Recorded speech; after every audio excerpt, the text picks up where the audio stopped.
نبی کریم صلی اللہ علیہ وسلم نے ارشاد فرمایا، جو مسلمان اپنے مسلمان بھائی کی غیبت کرنے سے باز رہے، اللہ اس کو دوزخ کی آگ سے ضرور بچائے گا۔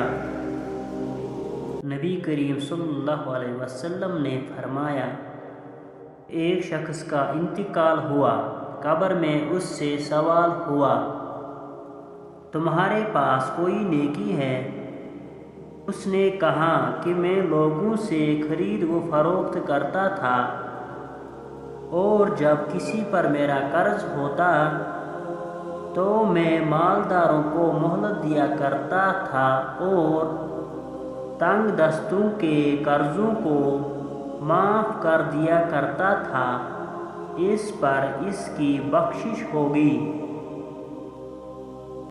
رسول اللہ صلی اللہ علیہ وسلم نے ارشاد فرمایا، مسلمانوں، اگر تم میں سے کوئی چاہتا ہے کہ وہ اللہ سے باتیں کرے تو اس کو لازم ہے کہ قرآن پڑھے۔ اسامہ بن زید رضی اللہ عنہما کہتے ہیں کہ میں ایک رات کسی ضرورت سے نبی اکرم صلی اللہ علیہ وسلم کے پاس آیا۔ آپ صلی اللہ علیہ وسلم نکلے تو آپ نے ایک ایسی چیز لپیٹے ہوئے تھے جسے میں نہیں جان پا رہا تھا کہ کیا ہے۔ پھر جب میں اپنی ضرورت سے فارغ ہوا تو میں نے عرض کیا، یا رسول اللہ صلی اللہ علیہ وسلم، یہ کیا ہے جسے آپ لپیٹے ہوئے تھے؟ تو آپ نے اسے کھولا۔ حسن اور حسین رضی اللہ عنہما تھے۔ آپ صلی اللہ علیہ وسلم کے کھولے سے چپکے ہوئے تھے۔